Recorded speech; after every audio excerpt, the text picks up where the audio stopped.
has been city's home for the last 200 years. I also want to thank Leo Abruzzi.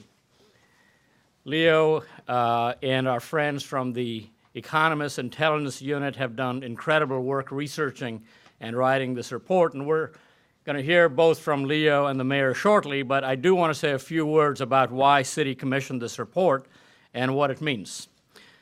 We all know that cities are the epicenters of economic activity across the U.S. and around the world. Urban centers are driving forces behind global GDP growth, generating approximately 80% of global GDP.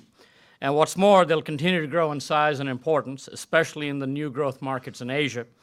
China's urban population is expected to expand by 350 million in the next 2 decades, reaching almost a billion people by 2030, and by that same year, Indian cities will be home to 590 million people. But which cities are the most dynamic? Which ones are the most competitive at attracting capital, businesses, and talent? In which regions are the most competitive cities located? And what do the answers to these questions tell us about today's and tomorrow's economies? That's what the report's about, and the report will give us some answers on these questions. I'm going to leave it to Leo to reveal the key findings, but I will say with pride that New York tops the list as the world's most competitive city, and I'm sure that's no surprise to Mayor Bloomberg. Also, not surprisingly, the cities in the emerging markets of Asia are forecasted to grow at impressive rates. In some cases, their economies will grow by more than 10% annually. The report also provides great insight into what it'll take for cities to fully realize their potential, from infrastructure to housing to education to the development of robust financial markets. There are some challenges ahead, and this is where City can help. Since our founding in 1812, right here in New York, we have prospered by following the same strategy as our hometown, and that is by embracing the world. New York rose to prominence by creating trade links to the rest of the world and positioning itself as the key link across the globe. Similarly, City was the first major American bank to open branches abroad, and we've been in cities like Shanghai and Hong Kong and Calcutta and Tokyo and Manila and Singapore and London for well over a century. So today our mission is to help the cities on this list and others compete on the global stage. We currently operate in about 1,000 cities, connecting the world, working at the center of global trade and capital flows, and we're particularly focused on the world's 150 largest and most dynamic urban centers, cities that are generating not just the growth of the present, but also of the future. And that's why we created the City for Cities initiative, which is transforming the ways in which cities operate and develop, helping to enhance public services, facilitate commerce, expand financial inclusion, and harness advances in digital and mobile and car technologies. Our aim is to be the idea bank to a city, to share best practices from around the global network, and help cities become more innovative, efficient, and competitive. And we've been working with a lot of cities around the world. In Dubai, we're working with Dubai Electricity and Water Authority to triple its energy efficiency and capacity. We're helping Mexico City and Warsaw advance their communication technology by digitizing the payment of train and bus fares. We designed and operate the payment system for Singapore's public transportation network, and there are many, many more examples of this sort. So with that, I'd like to introduce Leo Abruzzi, the Economist Intelligence Unit's Global Forecasting Director, who will take us through the report's findings. Leo? Right. Thank you very much. My pleasure. Thank you, everyone. Thank you for coming this morning. For most of the past 100 years, if analysts were looking at global competition, they started with countries, which made sense because most global competitive issues start with having the right policies in place, whether it's economic policies, tax policies, environmental policies. But interestingly, over the last 5, 6, 7 years, most analysts are now drilling down one level below countries to get to cities. And there's three reasons for this. In 2010, for the first time in history, more people on this planet lived in cities than in the countryside. That had never happened before. So the people are in cities.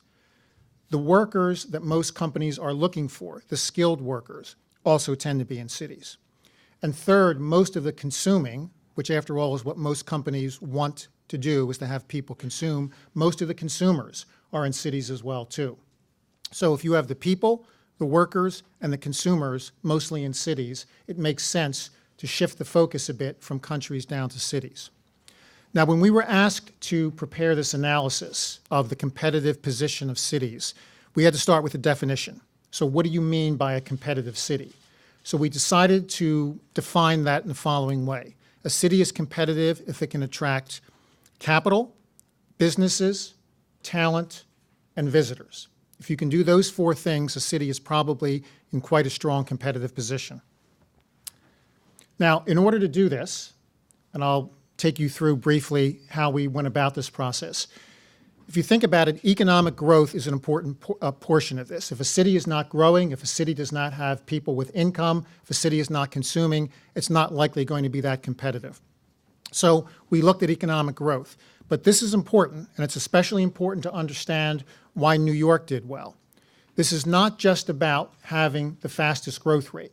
If it was, this index would be dominated almost entirely by cities in Asia and by cities in China.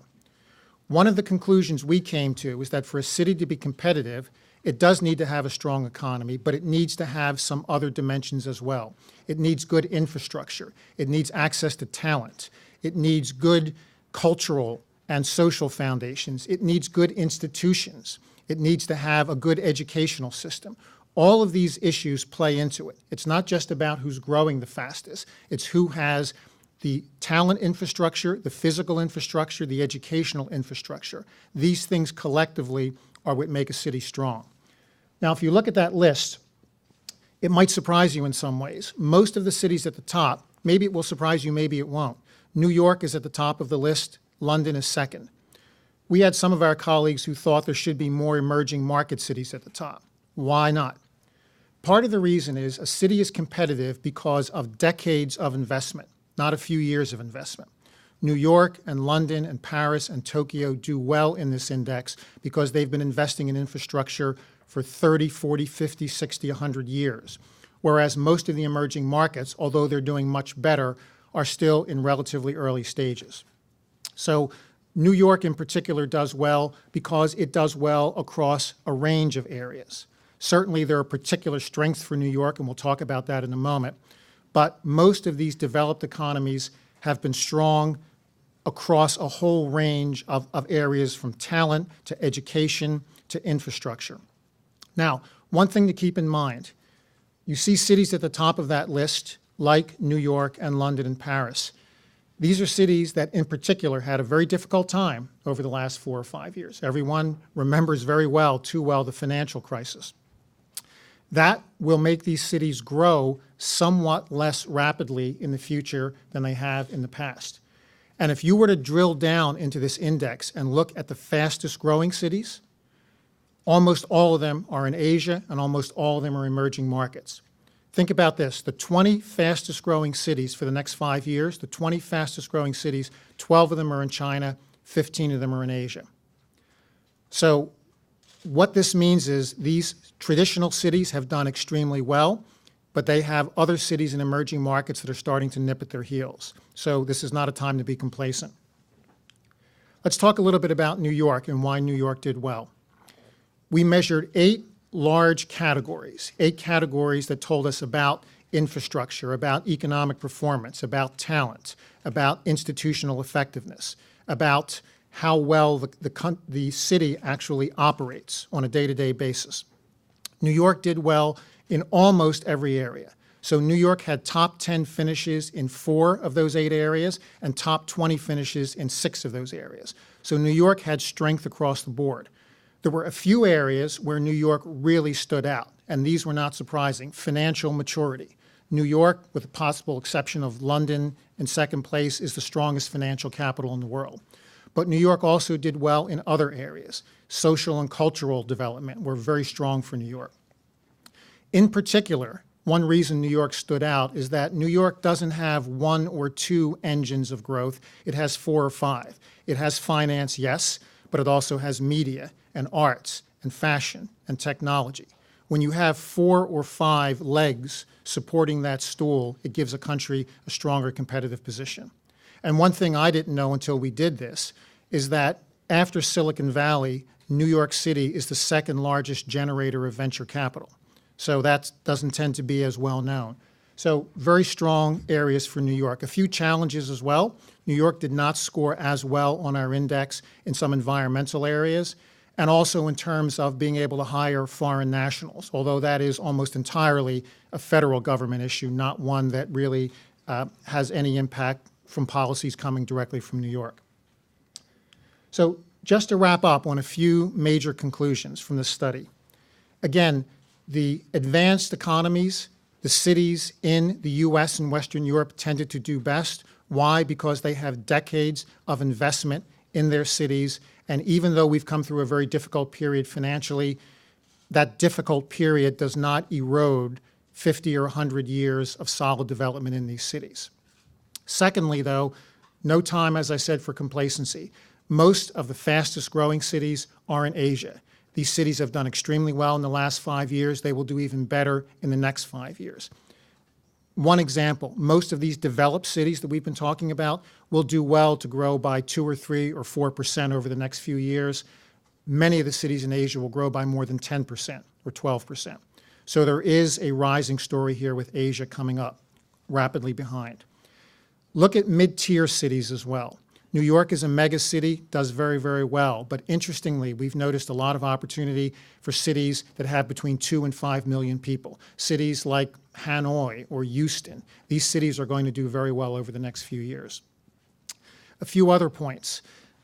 Not all cities all around the world are doing equally well. Cities in Africa, cities in Latin America are still struggling, but even there are some standouts. If you've been to a place like Sao Paulo in Brazil, you can see that that's a very vibrant city and an emerging market outside of Asia that will do very well. So with that, I'm going to wrap it up and hand it back to Vikram, but overall, the message is the established cities are still very strong, very dynamic. New York is at the top of that list because it has a diversity of strengths. It's strong across the board, not just in one area. It has several very important pillars that support the city, and like most very well-developed cities, it's efficient, it's well-run for the most part.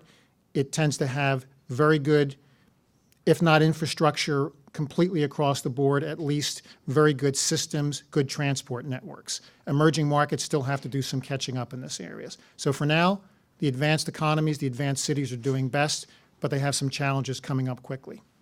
With that, I'll hand it back to Vikram. Thank you. Leo, thank you. That is incredible work and really good presentation as well. 2012, the city's 200th anniversary. We were founded in Lower Manhattan, and we've called New York our home ever since then. We share a very special bond with the city and are committed to doing our part to keeping it the best and the most competitive city in the world. And it's easy to see why New York topped the list.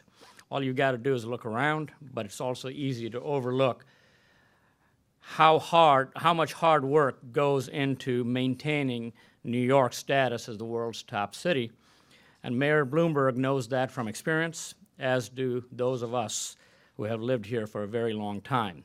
By nearly every important metric, from crime to quality of life, from economic development to education, New York has gotten better and better on his watch because of his tireless work. We're proud to be one of the city's key partners, from helping the New York City Housing Authority rehabilitate 20,000 public units, which, by the way, is the largest single private U.S. investment in public housing ever, to financing the rebuilding of the World Trade Center. We are working to support the city we call home. And now, I'd like to introduce the mayor of the world's most competitive city, Mayor Bloomberg. That's great. Thank you. Vikram, thank you. And let me start out by saying I just wanted to give a personal thanks to you and to your company for the confidence that you've showed in our city. We would argue that in spite of having Pam Flaherty work for you, the rest of the management's just fine. For those of you that don't know, Pam is chairman of the board of Johns Hopkins University, a great school, and one of my successors, so I have to say nice things about it. And Leo, thank you. Any study that turns out with things that we believe is obviously well done. So seriously, we're delighted that the Economist Intelligence Unit has confirmed what I think New Yorkers already know, that if you want to start a business or you want to create, test, or market a new product, service, or idea, this is the city where you have to be. Ed Koch said this is where the world comes to audition, and I think he really said it correctly. Being named the world's most competitive city by the Economist Intelligence Unit, I think, is a strong endorsement and is as strong a one as we could ever hope for. If you go back 10 or plus years ago, I don't think that us being competitive was a foregone conclusion. When I first came into office, if you remember, it was right after the terrible tragedy of 9/11, and many experts were predicting not only that New York City was on decline and its best days were behind it, but that because of 9/11 there would be people fleeing from the city. Companies would choose to locate elsewhere as they'd move half of their employees, if not all of them, out of the city, and that nobody would ever live in downtown Manhattan ever again. I think we all know that that's not what happened.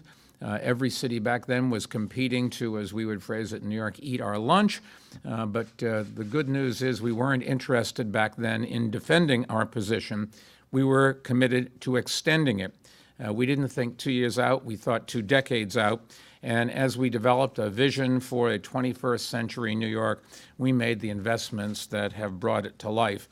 These long-term investments will not only keep New York City competitive, I think, for decades to come, but we're seeing great benefits right now.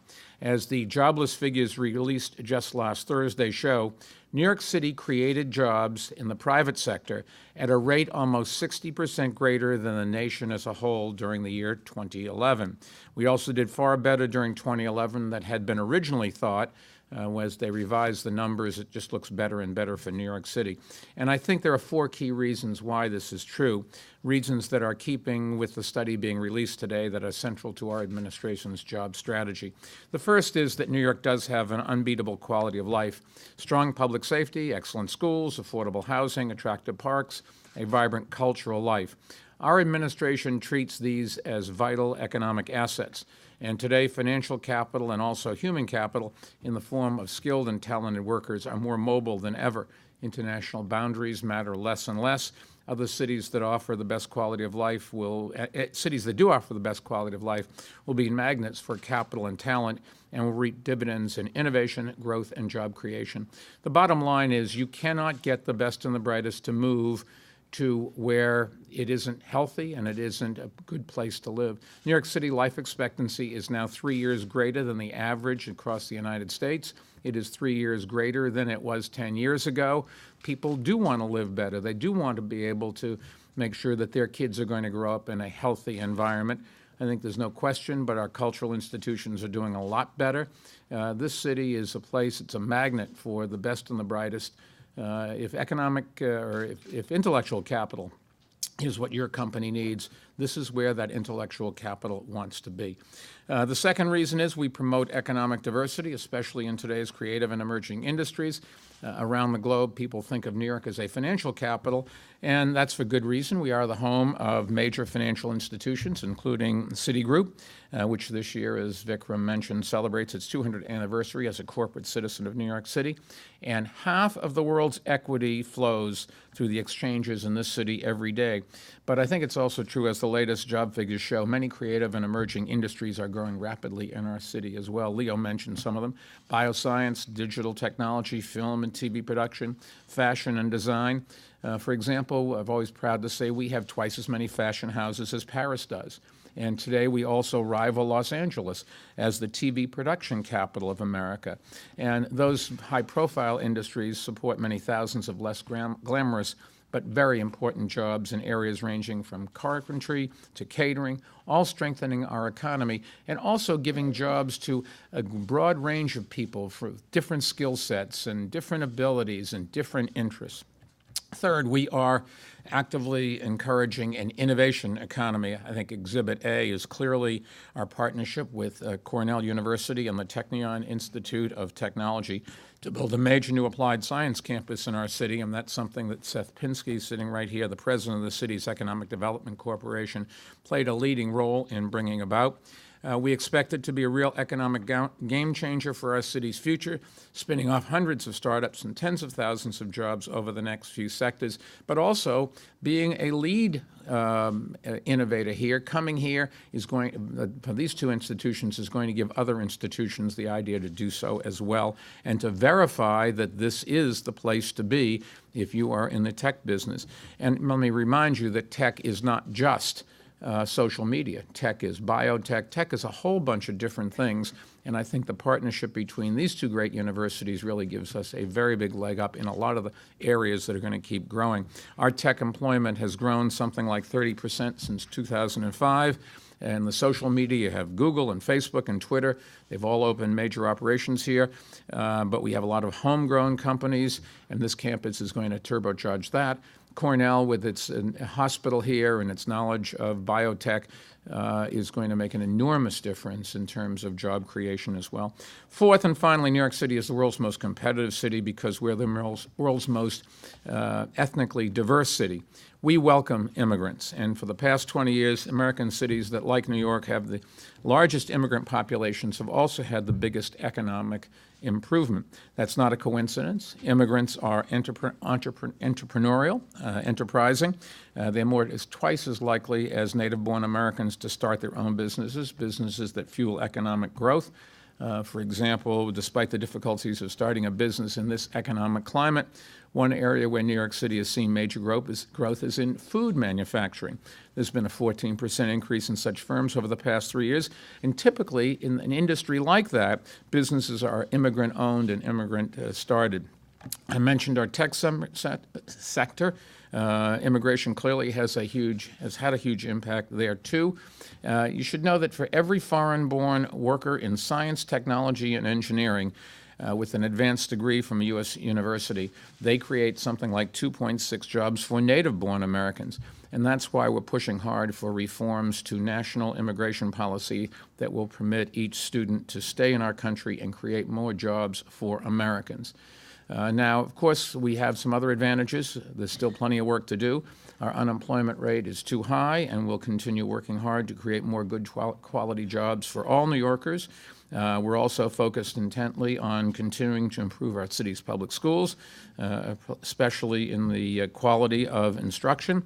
Good schools are really a key to our future. Students will also be the skilled workers that our city employers need, and that's why we've made recruiting and retaining top quality teachers such a priority. Our schools really are heading in the right direction, and I think this report just gives us more impetus. We are able to compete globally. We have some advantages lots of other places don't have. I've always argued that great cities will have to be basically English-speaking cities, and if you look at Leo's list, I think half of those, and certainly 4 out of the top 5, English is the language. Why does that matter? Because English is the business language of the world. And one of the great things about America is people come from around the world to be here because America is open to whatever language you speak, but people quickly learn how to fit in and become part of the greatest mosaic anybody has ever put together. So, Leo, thank you for the vote of confidence. Vikram, I can't tell you how happy I am that you guys are here and growing. We want you to be very successful and to pay lots of taxes. We like successful things. We'll be happy to take some questions from anybody here. Yes, sir. I was wondering if you could talk a little bit about what environmental and natural hazards means as a definition, and why New York isn't even on the list for that. Environment, we looked at 2 areas there. Let's start with natural hazards. When we built this index, wherever possible, we tried to get data from the most reliable, trusted sources that we could find. The United Nations, some of the large reinsurance companies like Munich Re and others, they evaluate cities on the basis of natural disaster hazards. So in other words, what is the probability of storms, floods, earthquakes, any kind of natural disaster? Interestingly, based on this analysis that they did, New York does reasonably well, but perhaps not as well as you would think. So New York is a bit weaker in the area of vulnerability to natural disasters. Not something really that you can attribute to policy within an administration. That's clearly a physical development. The other was environmental governance, essentially looking at policies within a country on the environmental area. Again, New York didn't do as well in this area, say, as it did on finance or as it did on talent or culture. That particular one, looking at environmental governance, is something that our analysts scored. We have about 200 people on our team who are specialists in cities and countries, so we ask them to look at environmental policies, to look at policies and studies from Environmental Protection Agency and other places along those lines as well. That was the one category, as you mentioned, where New York finished, I believe, in the 50s, whereas on most of the other ones, New York finished in the top 10. Yes, other questions? Yes, sir. Question for Mr. Pendit. You were talking about city as sort of a partner to help urban areas become competitive. And yet recently we saw, and it looks to be that we're going to see even more in the summer, a spate of protests where Wall Street and you specifically were even hailed as a problem for equality in urban areas. Were you surprised by that anger, and what would you say to the Occupy movement? Mm-hmm. So I think the starting point is we have about 24,000 people that are our colleagues in New York City. That makes us, I think, the second largest employer in the city. We've been here 200 years through ups and downs in the markets. And as the mayor pointed out, the last 2-3 years have been challenging. It's very understandable that when we have so many people who want to do more than they're able to do, want to have the kind of jobs they aspire to, that does create a sense of frustration, and a lot of that anger has been directed at big banks and Wall Street, and that's understandable too. I think the banks over the last few years have not done a great job of keeping that trust with its customers, and we need to do a lot better at that. And I think that's the message for me and at Citi. The most important thing we can do is serve our clients. The most important thing we can do is practice responsible finance, and the most important thing we can do is make sure we're in business to make money for our customers and serve our clients rather than serving ourselves. Let me add something to that. You can go back the last 2,000 years, and bashing banks and finance is a great thing. It sells newspapers and radio and TV time. But the truth of the matter is that if you want your economy to grow, you have to have the financing to do it, and the financial sector is key. Whether you want to have people get mortgages or have capital to start a business or be able to invest for their retirement, the financial system is the key to all of that, and I want to make sure that the financial institutions grow here, in this city, and in America. And I don't think if you go down the list of what would happen if we didn't have a good banking system, we would not have a future. Other questions on the competitiveness? Henry, you had a question? Okay. I guess that's it. It's really quite amazing how well New York has done. And the thing that's even more amazing is just the lack of questions. We'll take a, it just goes to show the depth of analysis. Thank you very much. It's well done by The Economist. Thank you. Good.